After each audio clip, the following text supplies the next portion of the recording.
Bun găsit la o ediție specială a podcastului nostru România știi bine. Din 24 februarie, agresiunea Rusiei în Ucraina ne-a dat tuturor viețile peste cap.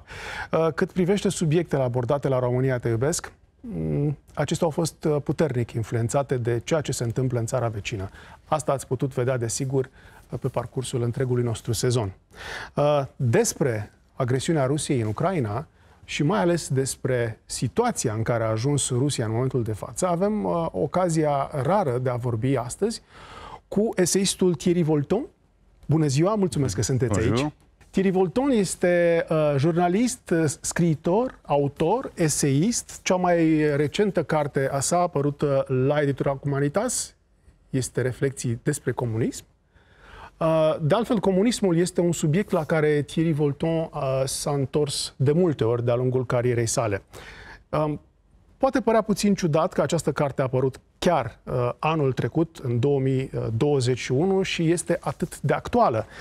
Tot în discuția noastră o să ne referim la o carte foarte importantă pentru înțelegerea sistemului de putere din Rusia. Este aceluiași autor, evident, Thierry Volton, KGB au pouvoir, KGB-ul la putere, sistemul Putin.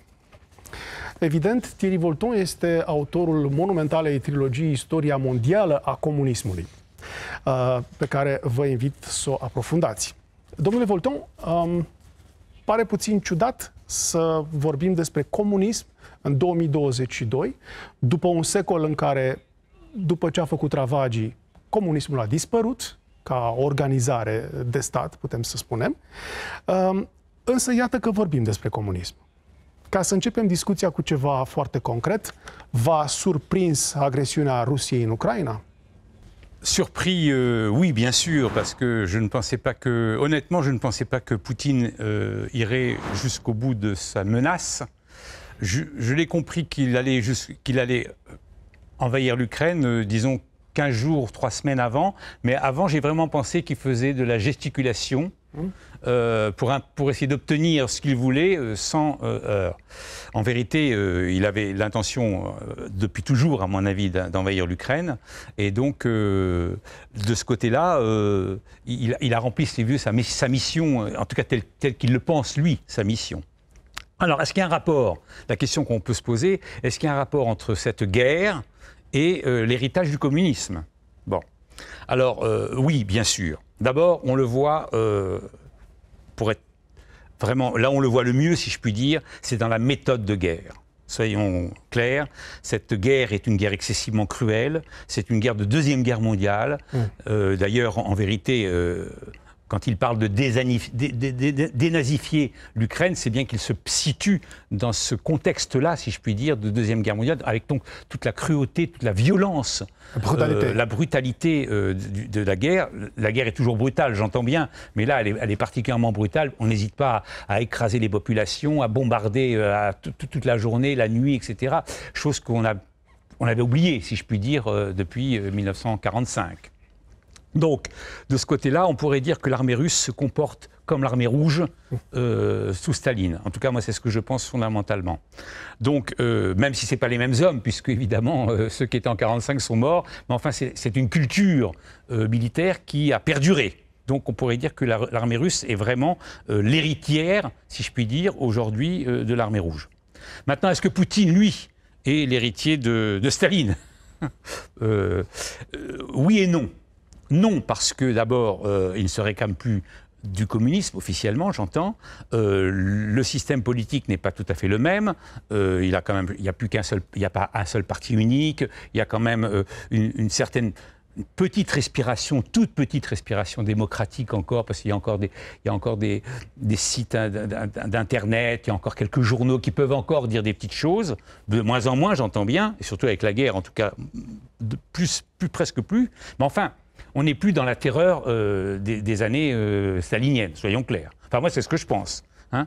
Je connais bien la terreur des années staliniennes, enfin, je ne l'ai pas vécu, mais je l'ai beaucoup étudié. Donc, je peux vous assurer qu'en tout cas, la Russie de Poutine n'est pas au niveau de la terreur, du rôle du NKVD, etc., ce qui était ancêtre du KGB, ce n'est pas la même chose. Honnêtement, ce n'est pas la même chose. On a changé de degré. Avant, c'était un degré absolu. Maintenant, c'est un degré moyen, on pourrait dire. Bon. Maintenant, dans le comportement politique de Poutine, il y a incontestablement un héritage aussi soviétique. D'abord parce que dans l'isolement même, avant, les dirigeants soviétiques étaient très isolés du peuple, c'est aussi le cas de Vladimir Poutine. Les dirigeants soviétiques étaient, se réunissaient entre eux avec un bureau politique, éventuellement un comité central. Aujourd'hui, il n'y a plus de bureau politique, il n'y a plus de comité central, mais il y a une espèce de conseil dans lequel on trouve des oligarques, des Solivéki, des militaires, etc. Donc coupé aussi du reste du peuple. Deuxièmement, comme toute dictature, Poutine est mal informé. Et ça, c'est l'héritage aussi, parce que les soviétiques aussi, les dirigeants soviétiques aussi étaient mal informés. Pourquoi? Parce que lorsque vous êtes dans un système dictatorial ou totalitaire, le dirigeant, son entourage en tout cas, ne lui dit pas la vérité, parce qu'ils ont peur du retour de bâton, comme on dit, vous savez. Et donc, si on lui dit la vérité, on va être expulsé. Certains d'entre eux, d'ailleurs, ont été, comme vous le savez, tout au début de la guerre, ont été chassés de ce conseil. Hein. Donc, il est désinformé quelque part. En tout cas, il est mal informé. Peut-être pas désinformé, mais il est mal informé. Et donc, c'est exactement la même chose, d'ailleurs. C'est intéressant. Évidemment, cette comparaison historique peut paraître un peu particulière, mais en 1941, lorsque l'Allemagne nazie a envahi l'Union soviétique, le 22 juin 1941, tous les éléments, je dis bien tous les éléments étaient connus des services secrets soviétiques. Staline était totalement informé de l'endroit, de l'heure, de la façon dont ça allait se passer. Hein, il ne l'a pas cru. Il ne l'a pas cru parce qu'il était enfermé dans sa logique et puis en plus, on ne lui a pas forcément tout dit. Bon. Prenons le cas maintenant avec Poutine. Poutine décide d'envahir l'Ukraine, d'accord, le 24 février dernier. Bon, il veut envahir l'Ukraine. Il s'est imaginé que, l'Ukraine était un pays à dénazifier, parce qu'il le croit, j'en suis intimement convaincu qu'il croit qu'il faut dénazifier l'Ukraine.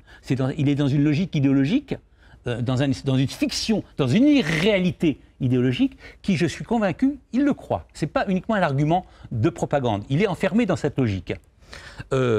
Deuxièmement, et c'est pour ça que je fais le parallèle avec 1941, il était convaincu que, et toutes les informations devaient remonter, à mon avis, comme ça, il était convaincu que les Occidentaux ne feraient rien. Hein, compte tenu de l'Afghanistan, par exemple, qui s'était passé quelques mois auparavant, où les Occidentaux ont fui l'Afghanistan. Donc, il était quelque part désinformé, en tout cas, il était dans une logique exactement comme Staline, quelque part. Il n'a pas voulu croire les choses, et lui n'a pas voulu croire les choses, et donc il s'est retrouvé dans une situation qui n'était pas prévue. Staline s'est trouvé dans une situation qui n'était pas prévue. Je veux dire, l'Allemagne a emporté, dans les 5-6 premiers mois de la guerre, les troupes allemandes étaient à 50 km de Moscou. Oui. Hein, donc c'était une défaite considérable.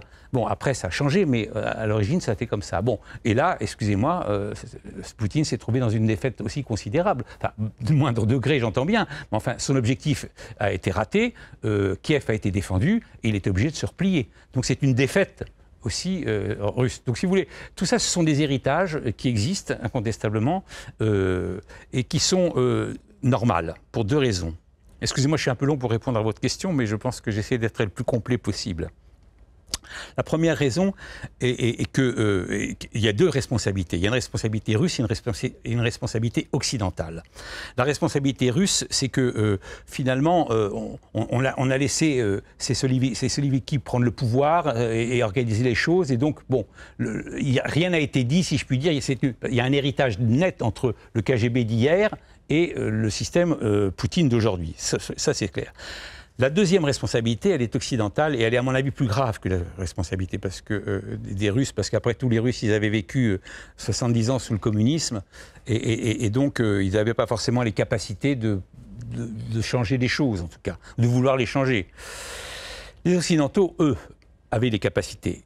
On a laissé faire, on a laissé, à la suite de la chute du communisme en 91, comme vous le savez, l'Union soviétique a connu un grand désordre, mais aussi une grande liberté.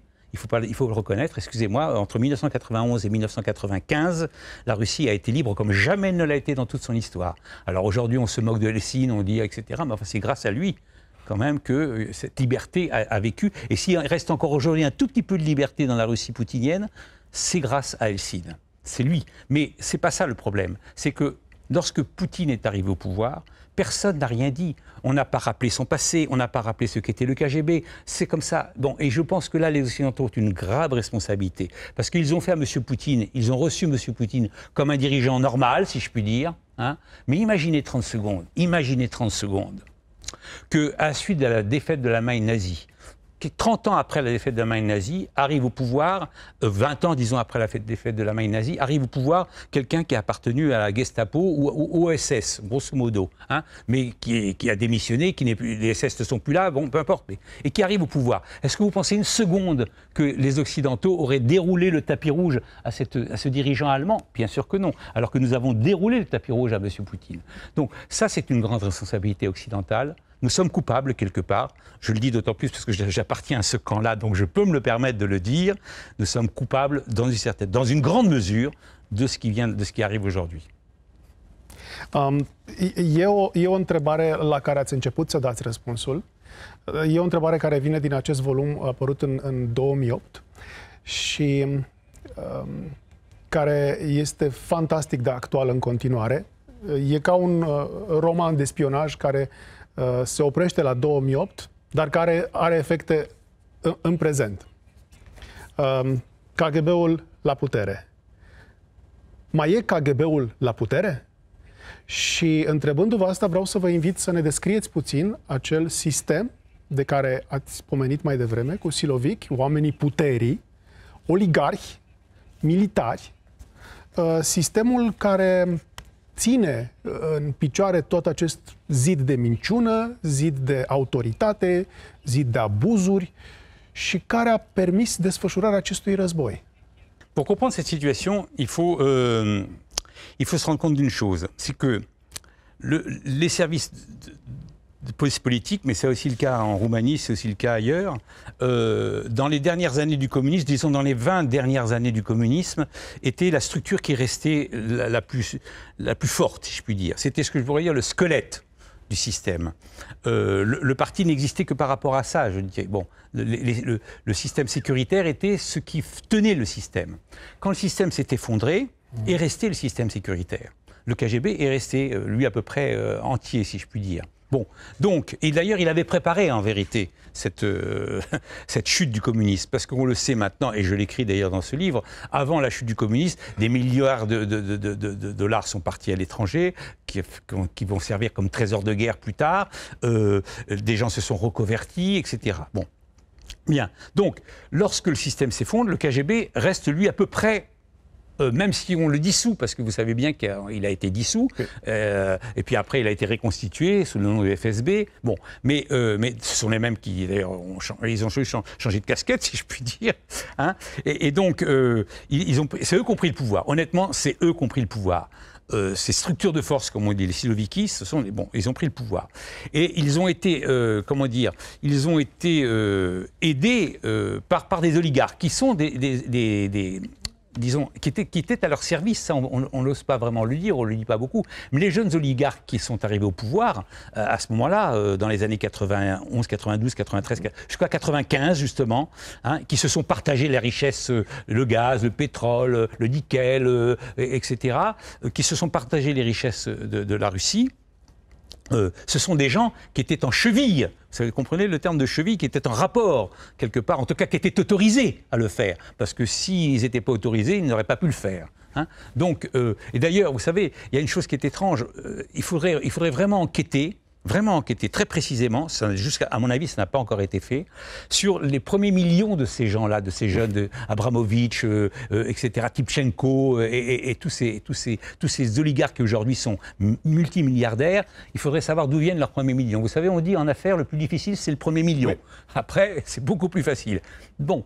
Il y a sûrement, en tout cas moi je l'ai écrit dans le KGB au pouvoir, il y a sûrement une partie de ces trésors de guerre dont j'ai parlé, qui avaient été placés dans les coffres suisses ou ailleurs, qui ont aidé à l'achat de certaines, plus la mafia. Il ne faut pas oublier que la mafia était là aussi. Hein. Il y a eu un partage entre le KGB et la mafia. Mafia qui existait déjà sous le communisme. Hein. Donc il y a une espèce de Oui, un accord, si je puis dire, et c'est la mafia et le KGB qui s'est partagé, avec les millions et de la mafia et du KGB qui s'est partagé le gâteau soviétique qui est devenu donc le gâteau russe après. Bon, ça c'est la première chose. Au niveau de la structure politique, comme le parti a disparu, en tout cas, il a d'abord été dissous, comme vous le savez, mais après il est revenu. Puisqu'il existe toujours, le Parti communiste russe existe toujours à la Douma, hein, ils ont quelques députés, mais ce groupe de Siloviki, c'est eux qui ont pris le pouvoir, hein, vraiment. Et Poutine n'était rien à l'époque, hein, soyons clairs. Poutine, c'était un élément. Poutine, c'était on pourrait dire, c'était un peu vexant pour lui, mais c'est une marionnette. C'est ça, quelque chose qu'on présente comme ça, quoi. Vous voyez, il était le représentant de ce groupe, voilà. Il était la main, voilà. D'ailleurs, je fais une petite parenthèse qui pour moi est très importante. Si vous retrouvez dans les archives le premier jour de l'élection de Poutine en 2000, lorsqu'il arrive au Kremlin, où les portes, vous savez, s'ouvrent comme ça, magnifiques, les gens sont garde à vous, etc. Et regardez ces images, et si vous les retrouvez, elles sont très significatives. Oui. C'est un petit garçon qui arrive. C'est un petit garçon. Il est écrasé par l'appareil, par ce qui se passe, par l'apparat, Bon, c'est un tout petit garçon. Maintenant, c'est plus un petit garçon, soyons clairs. Le pouvoir l'a fabriqué. Hein, mais à l'origine, il n'est rien, Poutine. Voilà. Bon, il était l'homme qui a été choisi pour mettre de l'ordre. Voilà. Bon, il a mis de l'ordre et on arrive aujourd'hui à ça. Mais donc finalement, l'héritage, en tout cas l'héritage, la structure aujourd'hui du pouvoir soviétique est une structure, une militairocratie, si on pourrait dire, dans laquelle il y a les services de sécurité, FSB, SVR, qui est l'espionnage, et puis bien sûr l'armée russe que l'on voit aujourd'hui à l'œuvre avec toute la cruauté en Ukraine. Cu atât mai interesant să urmărim parcursul acesta al istoriei comunismului de-a lungul timpului, cu atât mai interesant să aflăm ce ni se întâmplă de fapt astăzi și cum funcționează această structură de putere. Și vă mulțumesc că ne-ați descris felul în care funcționează. Dar revenind puțin în actualitate, intențiile lui Vladimir Putin au fost să cucerească întreaga Ucraina. A fost un eșec, după cum ați observat și după cum a observat întreaga lume. Acum, care credeți că sunt intențiile? Unde se va opri? S'il ne tenait qu'à lui, il ne s'arrêterait pas. Soyons clairs. Vous savez, il y avait une blague soviétique qui existait, une blague soviétique assez connue, qui disait que l'Union soviétique a les frontières avec les pays qu'elle veut. On le sait. Voilà, vous le savez bien sûr. Donc, à la limite, je pense que Poutine est dans cette même ordre d'idée. La Russie a les frontières avec les pays qu'elle veut. Hein, bon, donc, alors, de fait, grâce à l'armée ukrainienne, grâce à l'aide occidentale, il est limité dans ses ambitions. D'accord. Bon, je pense qu'il va se contenter, si je puis dire, de toute la partie du Donbass élargie, peut-être jusqu'à la Transnistrie. Je pense que son objectif maintenant, c'est de faire bon, tout le monde l'a déjà dit, donc c'est pas très original de le répéter, mais je pense que c'est ça son objectif. C'est donc de faire toute cette bande est de l'Ukraine jusqu'à la mer Noire, jusqu'à la Transnistrie, éventuellement d'ailleurs récupérer peut-être un peu la Transnistrie, ce qui va évidemment poser des problèmes pour la Moldavie, hein, et évidemment pour vous, j'entends bien, parce que vous êtes tout à côté. Bon, en tout cas, je pense que son objectif, c'est de prendre un contrôle total de la mer Noire, hein, de la mer d'Azov et de la mer Noire, bien sûr. Et donc ça, je pense que... Alors, je ne suis pas sûr qu'il va y arriver, parce que, comme vous le savez aujourd'hui, d'après les informations que nous avons, Kherson, par exemple, la ville de Kherson, est en train d'être prise par les... en tout cas, il y a une lutte, et visiblement, les Ukrainiens sont en train peut-être de reprendre. Ce qui serait formidable, parce que c'est une des premières conquêtes de l'armée russe. Donc ça serait donc, s'ils arrivent à ça, excusez-moi, ça efface l'échec de Mariupol quelque part, parce que Mariupol est un échec ukrainien, et la reprise de la ville de Kherson serait un échec russe. Donc ça ferait un peu égalité, si je puis dire. Hein. Bon, donc c'est pas sûr qu'il y arrivera, grâce aux Ukrainiens d'ailleurs, et grâce peut-être à l'armement occidental qui est quand même assez fort, particulièrement américain. Donc il est limité dans ses ambitions. Maintenant, est-ce qu'il va s'en contenter à long terme? Je ne sais pas. Maintenant, je pense aussi que l'avenir politique de M. Poutine n'est pas forcément éternel. D'abord, il est assez vieux, il est assez vieux, il n'est pas très jeune en tout cas, on dit qu'il est malade, mais ce n'est pas le problème. Mais je pense qu'il a signé, enfin j'espère, c'est mon côté optimiste, je pense que l'échec de sa guerre en Ukraine a signé son arrêt de mort. Parce que je pense que chez les militaires, il y a énormément de pertes. Et ça, c'est quand même assez grave, parce que je veux dire, on a beau être militaire, quand vous avez 30 000 à 40 000 hommes qui disparaissent, des jeunes hommes, etc., avec tous les retours que ça représente dans les familles, les pleurs, etc., c'est des choses qui sont très peu mesurables aujourd'hui, mais qui vont avoir un effet considérable. Comme vous le savez, une des raisons que la guerre d'Afghanistan s'est arrêtée, c'est quand le retour des cercueils sont arrivés, et pourtant l'Afghanistan, il n'y a eu que 10 000 morts. 10 000 morts. Aujourd'hui, nous sommes grosso modo sans doute à 30 000, peut-être un peu plus du côté des Russes. Bon, donc, à mon avis, première chose. Deuxièmement, les sanctions économiques prises par les Occidentaux n'ont pas encore tout à fait d'effet, parce que c'est des sanctions à long terme, c'est long le temps que ça se mette en marche. En plus, la Russie avait des grosses réserves monétaires. Bon, en plus, il y a toujours le pétrole, excusez-moi, qui rapporte 700 millions de dollars par jour. 700 millions de dollars par jour de pétrole qui sont vendus aux Européens. Bon, comme vous le savez, ils ont décidé d'arrêter cette livraison à partir jusqu'à la fin de l'année. Et normalement, ça devrait être arrêté. Oui, cette semaine, oui. Voilà. Donc, ça doit, cette semaine. Donc, ces sanctions ont un coût. Elles ont un coût pour l'Occident, mais elles ont aussi un coût encore plus fort pour la Russie.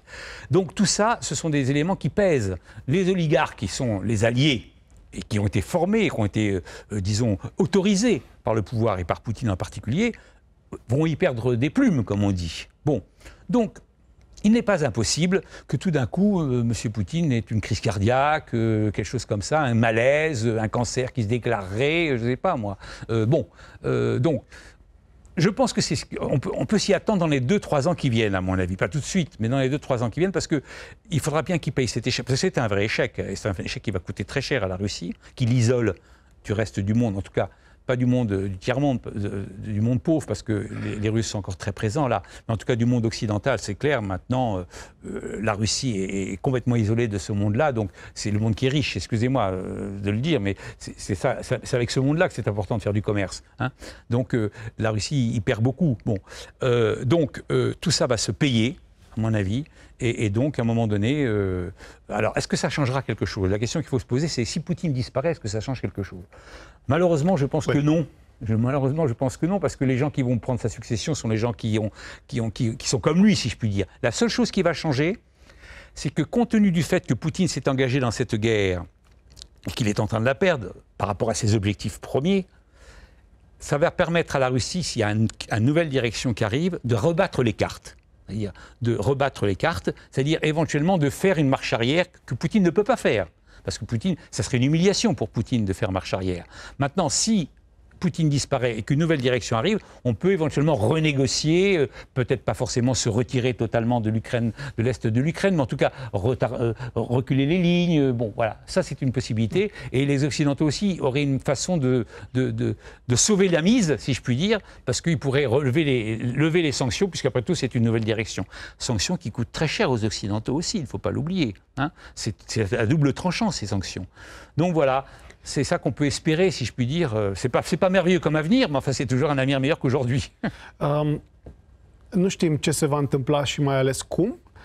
Acest sistem care l-a creat pe Vladimir Putin e pregătit să creeze următorul lider, poate în aceeași manieră în care l-a creat pe Vladimir Putin. Asta vom vedea. Oamenii sunt diferiți față de cei din anul 99-2000, atunci când Putin a fost împins ca reprezentant al sistemului de putere. Oamenii sunt diferiți, dar maniera a rămas acolo, după cum ne-ați explicat. Și aceasta este moștenirea comunismului, moștenirea totalitarismului sovietic, rusesc din secolul trecut. Însă până când situația se va limpezi, în ce fel nu știm încă, presiunea este foarte mare, foarte aproape de granițele României. Care credeți că sunt pentru România, pentru că suntem țară care avem graniță cu o țară aflată în conflict? Care vedeți că sunt implicațiile pentru România în această perioadă? Alors, vous avez la chance, si je puis dire, parce que, en tout cas, je peux me tromper, hein, je n'ai pas la science infuse, comme on dit, c'est ce que je pense. Vous avez la chance d'appartenir à l'OTAN. Et le fait que vous apparteniez à l'OTAN est quand même une protection absolue pour vous, j'en pense. Parce que, comme vous le savez, il y a l'article 5. Ça ne veut pas dire que cet article 5, vous savez que si un pays de l'OTAN est attaqué, tous les pays de l'OTAN doivent venir à son secours. Ça ne veut pas dire que ça se fera. Mais en tout cas, cet article 5 existe. C'est un article de dissuasion. Exactement comme la bombe nucléaire est une dissuasion. C'est un article de dissuasion. Bon, donc, je pense que votre chance, si je puis dire, ainsi que la chance de la Hongrie, de la Slovaquie, de la République tchèque, de la Pologne et des pays baltes, hein, de tout cet ancien arc de cercle, ancien pays socialiste, derrière le rideau de fer, c'est d'avoir adhéré à l'OTAN et d'être membre de l'OTAN. Donc, à mon avis, de ce côté-là, vous êtes protégé. Hein, honnêtement. Donc, la guerre, si elle avance, elle arrivera peut-être à la Transnistrie, elle arrivera peut-être à la Moldavie, qui, peut-être pas, mais en tout cas, la déstabilisation de la Moldavie pourra se faire. Hein. Actuellement, il y a et c'est une présidente, je crois, une femme, j'en suis pas tout à fait sûr, mais je crois que oui, est très pro-occidentale, mais avant, c'était quelqu'un qui était très pro-russe, donc ça peut revenir, bon, un peu comme bon, voilà. Mais je crois qu'honnêtement, vous pouvez dire merci à l'OTAN, si je puis dire, elle vous protège et elle fait que, à mon avis, vous ne risquez pas aujourd'hui de guerre sur votre territoire. En tout cas, j'espère, je croise les doigts, vous savez. Cu atât mai importantă reflecția asupra comunismului, cu cât, iată, discuția despre metode, despre apucături, despre promovare, despre putere, despre abuz, despre bani, este atât de actuală. E un moment bun, domnule Thierry Volton, să reflectăm despre comunism. Mă bucur că ați fost astăzi alături de noi și vă mulțumim. Sper să vă revăd curând într-o situație mult mai bună pentru întreaga lume, în special pentru lumea de la Est. Aș vrea în final să vă gândiți la tinerii dumneavoastră cititori, la cei care n-au avut ocazia să treacă prin comunism, n-au avut ocazia să-l guste sub nicio formă, și aș vrea să le adresați un îndemn pentru a se apleca puțin asupra domeniului. De ce ar fi important pentru un tânăr să pună, de exemplu, mâna pe cartea dumneavoastră sau să afle cum a fost, cum este KGB-ul la putere, KGB-ul, să pună mâna pe trilogia istoriei mondiale a comunismului? De ce e important să studieze această maladie îngrozitoare a secolului 20? D'abord, pour une raison simple, nous vivons dans un monde, malheureusement, avec les réseaux sociaux, les nouvelles technologies, etc., nous vivons dans un monde où les gens vivent dans le présent, beaucoup, ce que j'appelle le présentisme. Je ne sais pas si vous pourrez traduire ça, le présentisme. On a l'impression que tout se passe aujourd'hui et qu'on a oublié ce qui se passe hier. C'est une très, très, très, très grave erreur. Le monde d'aujourd'hui ne peut se comprendre que si l'on connaît le monde d'hier. Alors je dis bien, il ne faut pas remonter à Rome, à la Grèce antique, à l'Égypte, ça ne sert à rien. Mais au moins connaître les 50 dernières années avant qu'on soit arrivé. Vous savez, le problème de l'homme, d'une façon générale, c'est que le temps de l'histoire n'est pas le temps des hommes. Le temps de l'histoire, c'est un temps continu. L'histoire, c'est un temps, ça ne s'arrête jamais, l'histoire. Hein, ça se passe sur des siècles. Bon, le temps des hommes, évidemment, c'est notre vie, soyons clairs. Nous naissons et nous mourrons. Hein? Donc ce temps-là n'est pas le même. Donc aujourd'hui, malheureusement, à cause de ces réseaux sociaux, à cause de ces nouvelles technologies, souvent les jeunes, puisque vous me parliez des jeunes, ne connaissent rien à l'histoire. Je ne dis même pas de l'histoire, encore une fois, de la Grèce antique. Je parle même de la Seconde Guerre mondiale, par exemple, le pacte germain. Prenons un exemple. Il y a eu un sondage mondial qui a été fait sur la connaissance des jeunes sur la Seconde Guerre mondiale. 40% des jeunes dans le monde, européens, pardon, si c'était en Europe, 40% des Européens, des jeunes Européens, ne savaient pas qu'avait existé le pacte germano-soviétique. Ils ne savaient pas que l'Allemagne nazie et l'Union soviétique avaient été alliés avant de se faire la guerre. C'est quelque chose qu'ils ignoraient totalement. Je suis sûr qu'on ferait le sondage aujourd'hui, ça sera encore pire. Bon. Donc, il est absolument indispensable, mais je dis bien indispensable, de connaître ce qu'il s'est passé hier, je ne dis pas avant-hier, mais hier, parce que c'est ce qui conditionne notre monde aujourd'hui. Donc si on ne connaît pas cette histoire, si on ne connaît pas ce qu'a été le régime communiste, si on ne connaît pas les résultats de la chute du régime communiste, la reconversion d'un certain nombre de communismes dans les affaires, dans le monde politique, et la Roumanie en est un bon exemple, mais pas uniquement. Donc si on n'a pas ça comme connaissance, on ne peut pas très bien comprendre où est-ce qu'on est aujourd'hui. Donc, et vous savez, ne pas savoir où on est aujourd'hui, c'est se faire guider par n'importe quoi. On peut prendre n'importe quel dictateur qui arrive et qui vous dit « je vous promets des monts et merveilles », et le peuple marche comme un seul homme vers ces monts et merveilles. Hein. alors qu'on sait que ça ne marche pas, puisque ça a déjà eu lieu auparavant. Mais si on n'a pas l'expérience auparavant, eh ben, on se laisse apprendre au même piège. Donc c'est pour ça qu'il est très important de connaître l'histoire, et particulièrement dans un pays qui a été marqué par le communisme, comme la Roumanie, hein, qui a quand même vécu plus de 50 ans sous le communisme. Eh bien, il est important de savoir ce qui s'est passé pour comprendre la Roumanie d'aujourd'hui, et celle de demain aussi d'ailleurs. Thierry Volnau, mulțumesc foarte mult pentru discuția de astăzi. Mulțumesc și pentru cărți, pentru carte, pentru spirit și sper să ne revedem cu bine într-o lume pașnică, cât mai curând. Mais oui, moi aussi, j'espère. Merci beaucoup. Merci, à bientôt. À bientôt. Merci. Doamnelor, domnilor, mulțumim de atenție. Toate bune.